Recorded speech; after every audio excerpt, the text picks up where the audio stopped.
Hello दोस्तों, YouTube channel जेविद study में आपका बहुत बहुत स्वागत है। आज के 20 प्रश्नों की चर्चा हम करते हैं।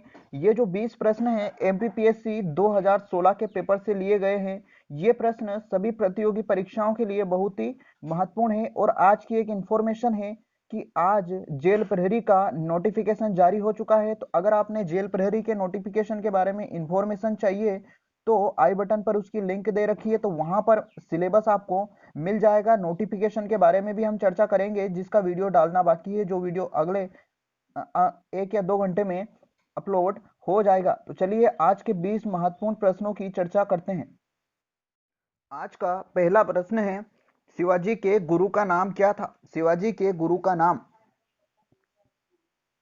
इसका ऑप्शन ए बिल्कुल सही है, रामदास। शिवाजी के गुरु का नाम रामदास था। और शिवाजी की जो माताजी था उनका नाम जीजाबाई व पिता का नाम शहाजी भोसले था। अगला प्रश्न है, हम भारत के लोग we the people of India शब्दों का प्रयोग भारतीय संविधान में कहाँ हुआ? हम भारत के लोग we the people of India शब्दों का प्रयोग संविधान में कहाँ हुआ?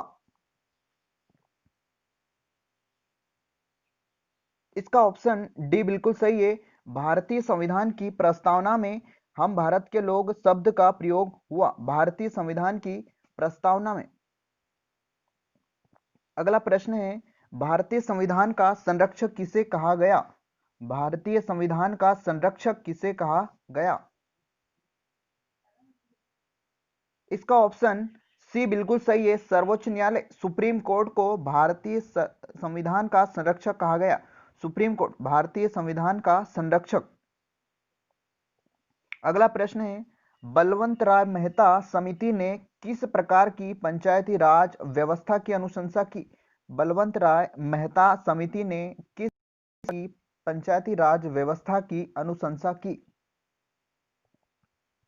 इसका ऑप्शन बी बिल्कुल सही है, त्रिस्तरीय त्रिस्तरीय पंचायती राज व्यवस्था की अनुशंसा बलवंत राय मेहता ने की थी।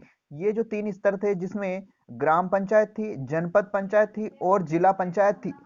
ग्राम पंचायत, जनपद पंचायत और जिला पंचायत।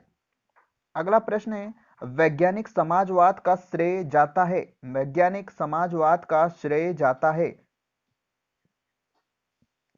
इसका ऑप्शन ए बिल्कुल सही है, कार्ल मार्क्स। वैज्ञानिक समाजवाद का श्रेय कार्ल मार्क्स को जाता है। ये जो प्रश्न है आपके लिए बहुत ही महत्वपूर्ण है, आप इनको बिल्कुल सीरियस लीजिए। ऐसा नहीं कि इन्हें मजाक मजाक में आप निकाल दे। ये प्रश्न आपके लिए बहुत ही महत्वपूर्ण है। ये जो एडम स्मिथ है, इन्हें आधुनिक अर्थशास्त्र का जनक कहा जाता है। एडम स्मिथ को आधुनिक अर्थशास्त्र का जनक कहा जाता है और कार्ल मार्क्स को समाजवाद का जनक कहा जाता है। अगला जो प्रश्न है, भाषा के आधार पर किस राज्य का गठन सर्वप्रथम हुआ? ऐसा कौन से राज्य था जिसका भाषा के आधार पर पहली बार गठन हुआ? तो भाषाई आधार पर सर्वप्रथम गठित राज्य जो था वो आंध्र प्रदेश था।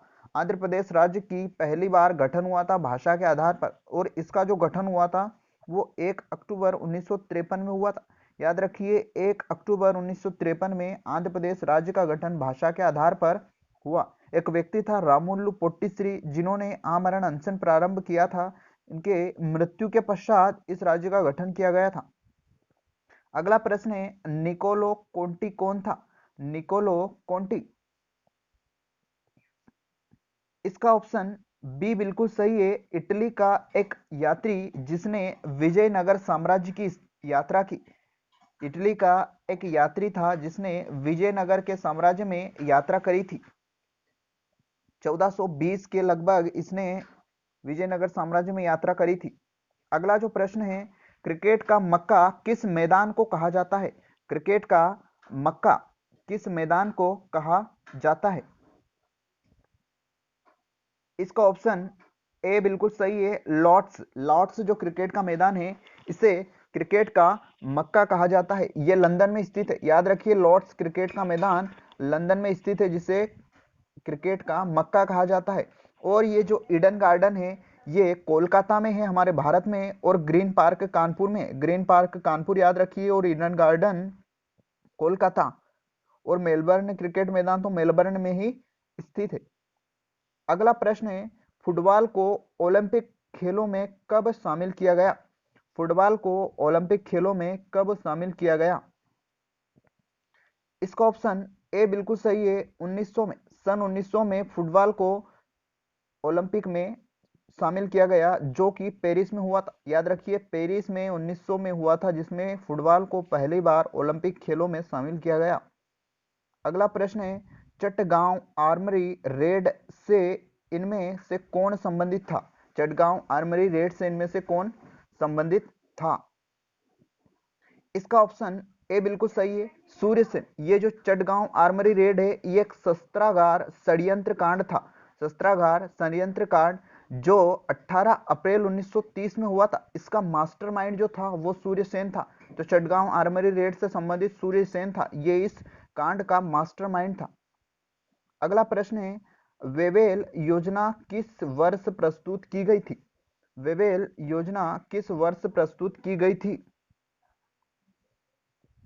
इसका ऑप्शन डी बिल्कुल सही है, 1945। वेवेल जो योजना थी 1945 में प्रस्तुत की गई थी। अगर तारीख पूछ ली जाए तो 4 जून 1945 वेवेल योजना 4 जून 1945 में इस योजना को प्रस्तुत किया गया था। अगला प्रश्न है, इनमें से कौन नीति आयोग से संबंधित है? नीति आयोग से संबंधित है। इसका ऑप्शन ए बिल्कुल सही है, नरेंद्र मोदी। नरेंद्र मोदी जो है नीति आयोग से संबंधित है। नीति आयोग की स्थापना 1 जनवरी 2015 को हुई थी और इसके अध्यक्ष प्रधानमंत्री होता है। याद रखिए, इसका अध्यक्ष प्रधानमंत्री होता है। और ये जो आयोग है, इसका गठन योजना आयोग को समाप्त करके किया गया था। अगला जो प्रश्न है, निम्न में से किस देश की भारत के साथ सबसे लंबी स्थलीय सीमा है? निम्न में से किस देश की भारत के साथ सबसे लंबी स्थलीय सीमा है? इसका ऑप्शन डी बिल्कुल सही है, बांग्लादेश। बांग्लादेश के साथ भारत की सबसे लंबी स्थलीय सीमा है और ये जो सीमा है 4096 किलोमीटर लंबी है। 4096 किलोमीटर। अगला जो प्रश्न है, निम्न में से दक्षिण भारत की सबसे ऊंची चोटी कौन सी है? दक्षिण भारत की सबसे ऊंची चोटी। इसका ऑप्शन ए बिल्कुल सही है, अनाई मुड़ी। अनाई मुड़ी दक्षिण भारत की सबसे ऊंची चोटी है। अनाई मुड़ी जो है, इसकी ऊंचाई 2969 मीटर है और जो डोडा बेट्टा है, ये नीलगिरी की सर्वोच्च चोटी है। डोडा बेट्टा जो है नीलगिरी की सर्वोच्च ऊंची चोटी है और गुरु शिखर जो है ये अरावली पर्वत राजस्थान की सर्वोच्च ऊंची चोटी है। अगला जो प्रश्न है, किन दो पर्वत श्रृंखलाओं के मध्य कश्मीर घाटी स्थित है? कश्मीर घाटी किन दो पर्वत श्रृंखलाओं के मध्य स्थित है? इसका ऑप्शन बी बिल्कुल सही है, वृहद हिमालय और पीर पंजाल। वृहद हिमालय और पीर पंजाल के मध्य ये पर्वत श्रृंखला जो है, इनके मध्य कश्मीर घाटी स्थित है। अगला प्रश्न है, भारत के किस द्वीप का उद्गम ज्वालामुखी है? भारत के किस द्वीप का उद्गम ज्वालामुखी है? इसका ऑप्शन ए बिल्कुल सही है, बेरन। जो बेरन द्वीप है, इसका उद्गम ज्वालामुखी है। याद रखिए, बहुत इंपॉर्टेंट है बेरन द्वीप। और एकमात्र बेरन द्वीप का जो ज्वालामुखी है, वो भारत का एकमात्र ज्वालामुखी है जो कि सक्रिय ज्वालामुखी है। बहुत इंपॉर्टेंट है, ये क्वेश्चन कई बार पूछ चुके हैं कि भारत का एकमात्र सक्रिय ज्वालामुखी कहाँ है, तो बेरन द्वीप। अगला प्रश्न है, निम्न में से कौन सा एक भारत में नीली क्रांति से संबंधित है? भारत में नीली क्रांति से संबंधित। इसका ऑप्शन सी बिल्कुल सही है, मत्स्य पालन। मत्स्य पालन, मछली पालन जो है वो नीली क्रांति से संबंधित है। तो मत्स्य पालन इसका बिल्कुल सही ऑप्शन है। अगला प्रश्न है, भारत और पाकिस्तान के मध्य सीमा रेखा एक उदाहरण है। भारत और पाकिस्तान के मध्य सीमा रेखा एक उदाहरण है। इसका ऑप्शन ए बिल्कुल सही है, अध्यारोपित सीमा का। भारत और पाकिस्तान के मध्य जो सीमा रेखा है, रेड क्लिफ लाइन, वो एक अध्यारोपित सीमा का उदाहरण है। अगला प्रश्न है, हुदहुद चक्रवात से भारत का कौन सा तटीय क्षेत्र प्रभावित हुआ था? हुदहुद चक्रवात से भारत का कौन सा तटीय क्षेत्र प्रभावित हुआ था? इसका ऑप्शन ए बिल्कुल सही है, आंध्र प्रदेश तट। आंध्र प्रदेश का जो तट था वो हुदहुद चक्रवात से प्रभावित हुआ था। अगला प्रश्न है आज का लास्ट, निम्न में से कौन सा जलाशय चंबल नदी पर बना है?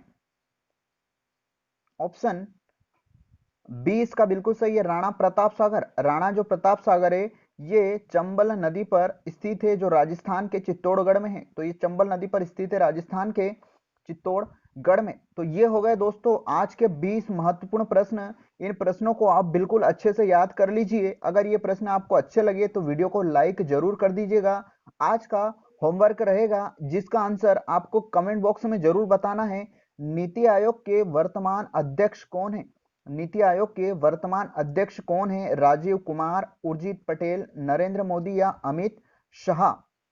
एक इंफॉर्मेशन एक बार पुनः बता देता हूं कि जेल प्रहरी का नोटिफिकेशन आ चुका है। तो ये जो प्रश्न है जेल प्रहरी की परीक्षा के लिए भी बहुत ही महत्वपूर्ण होगा।